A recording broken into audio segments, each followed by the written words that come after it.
Приветствую вас на своем канале. Сегодня мы поговорим, как ухаживать за фиалками осенью. Уход уже немного будет отличаться, чем весенне-летний период. Наступили холода. Начнем давайте с вами с полива. Пожалуй, основной, главный момент, на который следует обращать внимание. Температура понижается.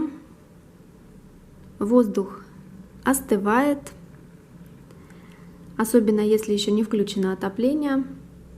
Фиалке может быть некомфортно, если она стоит на подоконнике, так как температура на нем может быть понижена, где-то сквозняк, где-то поток прохладного воздуха во время проветривания.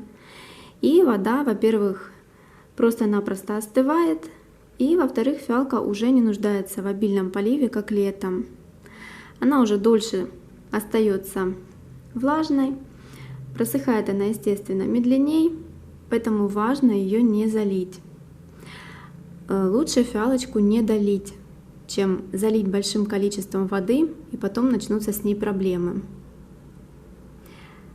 Если фиалки стоят на стеллаже, то проблем с переохлаждением нет. Поливаю я фиалки всегда слегка теплой водой. Вода у меня стоит на батарее, когда уже включено отопление, и всегда теплая. Очень удобно. Иначе от холодной воды, холодного подоконника могут начаться проблемы с корневой. Поэтому, если подоконник прохладный, обязательно нужно его утеплить.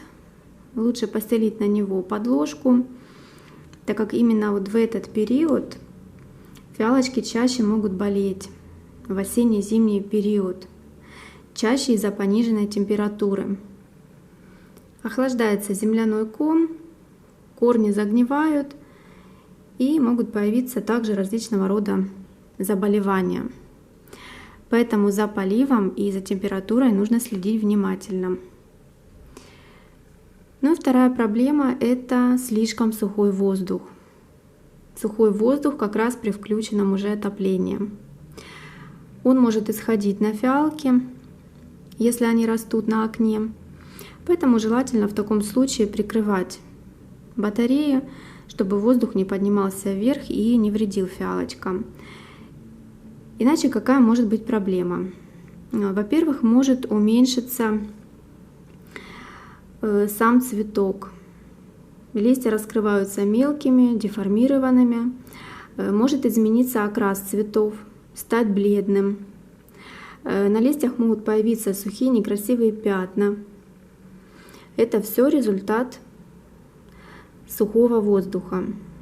Ну и самая коварная проблема, которую следует опасаться, это различного рода вредители. Поэтому можно решить проблему, прикрыв батарею по типу козырька сверху, или ткань положить на батарею, уже будет легче. Можно также использовать увлажнитель, увлажнять воздух. Под видео я оставлю ссылочку, как я увлажняю воздух, кому интересно. Еще один важный момент — это освещение. Уже все чаще пасмурные дни, световой день становится короче, и фиалочкам, конечно же, не хватает этого естественного освещения, если они растут на окне. Поэтому желательно их досвечивать. Которые на стеллаже растут фиалочки, они там растут под освещением. А вот эти, которые я показываю, они стоят на полке, на подоконнике. Освещения здесь нет. Ну, пока цветут вот так красиво, мне нравится. Вот это основные моменты, на которые следует обратить внимание в холодное время года. На этом, друзья, буду заканчивать это видео. Жду вас в комментариях. Если есть вопросы, задавайте. Стараюсь ответить каждому по возможности. И до новых видео. Всем пока!